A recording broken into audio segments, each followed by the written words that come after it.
I love filming these reading journal flip-throughs, looking back at the different spreads I made last year. I love rediscovering some of my favorite book spreads, and I'm also reminded of the moments I maybe had a little creative rut, but then it's also nice to see I got back out of them. I really enjoyed my 2023 theme with this floral rose pattern that I drew, and I incorporated it in several of my spreads later in the year as well for TBRs or reading stats, but also more subtly in some of my book spreads. It became almost a therapeutic pattern for me to draw when I just wanted to focus on something. I will do a final reading stat spread at the end of this video, which will also be the last time I will use this theme. I have something very different in mind for my 2024 setup, which will be coming soon, but it's a little labor intensive, so it's taking some time, but I promise it's coming. When I'm flipping through my reading journal, I'm always thinking about so many things at the same time because, for one, it reminds me of the books I read, the ones I liked or didn't like, but it also takes me back to creating all of these spreads, which ones I had fun making, which ones I was at a total loss, and it's just whatever I could come up with. And yet others which I kind of want to recreate or reimagine at some point, maybe tweak or improve a little bit. But it also gets me thinking about book journaling in general, which type of spreads I like and find useful, if it's worth the effort, and what I want to do differently next year.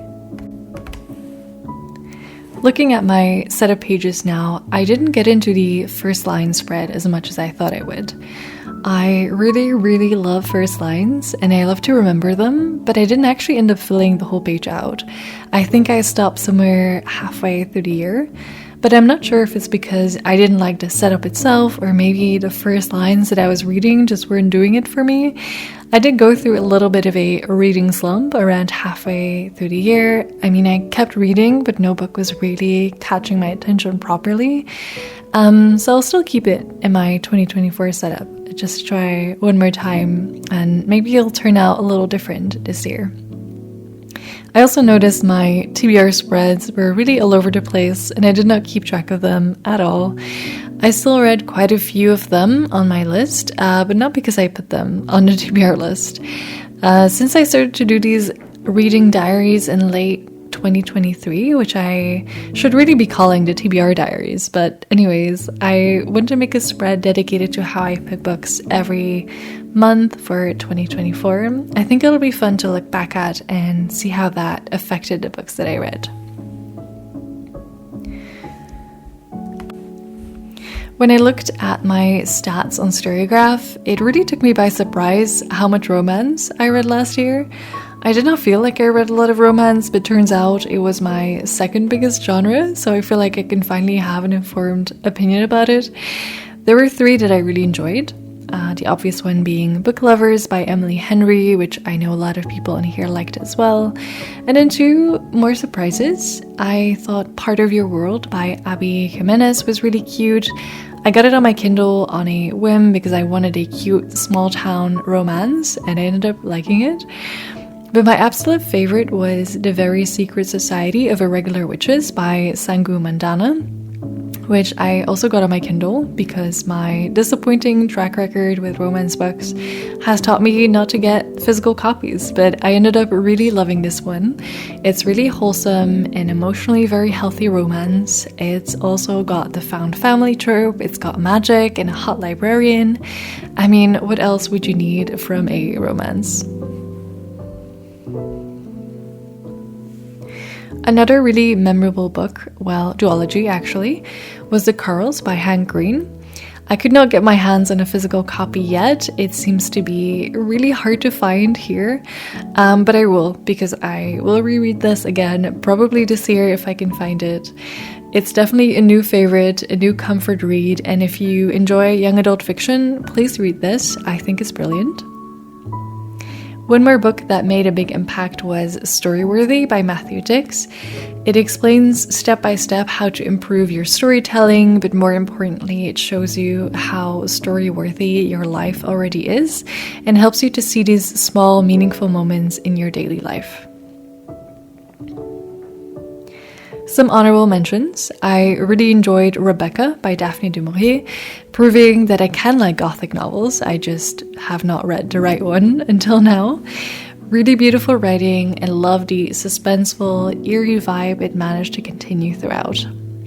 Everything I Know About Love by Dolly Alderton was also a great read, especially for anyone in their late 20s or early 30s. I think you will definitely enjoy this. I also really like The Vanishing Half by Britt Bennett, which was a very memorable story that I still think back to. And also The Eight Mountains by Paolo Cognetti. The descriptions of nature and the raw coming-of-age narrative really stuck with me. So those were some of the highlights. I also really enjoyed rereading a lot of Jane Austen's books, and I'm thinking I might do the same with some of the Bronte sisters books in 2024. Let's see. I did also have a lot of mediocre and bad reads last year, and I'm hoping to get less of that, but I'm hopeful. And since I've been doing the reading diaries, I've been having some pretty solid reading months, but more on that in my next video. For now, a quick look at my reading stats. I did not reach my reading goal this year.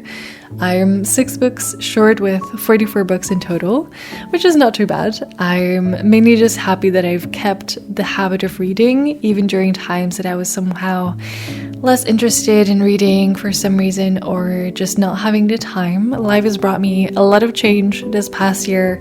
I've moved countries, I've changed jobs, and well, life's just a little unpredictable sometimes. But I can definitely be happy that I'm still reading regularly. In terms of reading moods, not much has changed.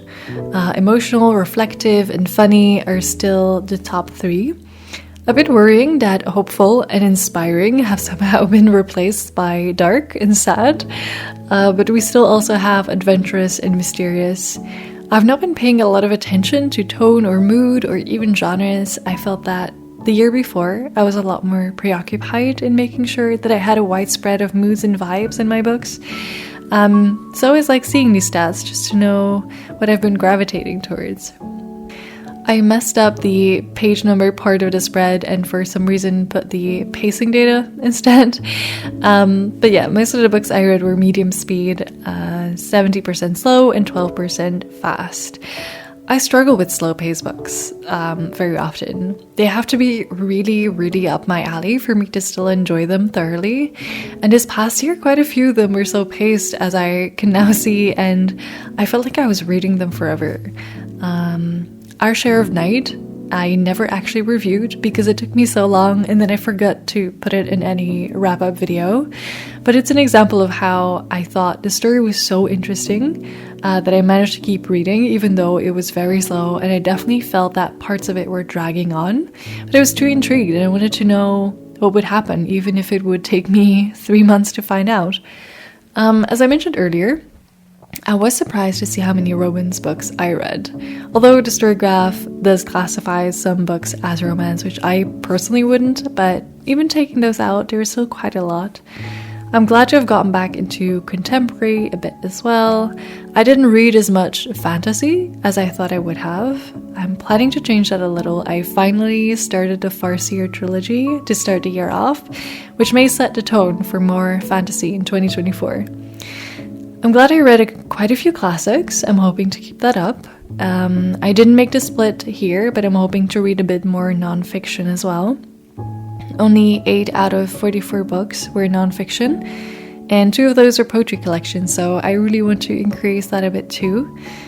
I think 2024 will also just in general be a lot more reflective in terms of what I read, because I'm doing these reading diaries, and so I'm really looking forward to that and reflecting a bit more often on what I read. I'd love to hear about your reading stats or your reading highlights, favorite books, favorite genres of 2023. Please let me know in the comments below. Thank you so much for watching. I hope you enjoyed this video. Please like and subscribe if you did. That would really help me out. And I hope you have a nice rest of your day.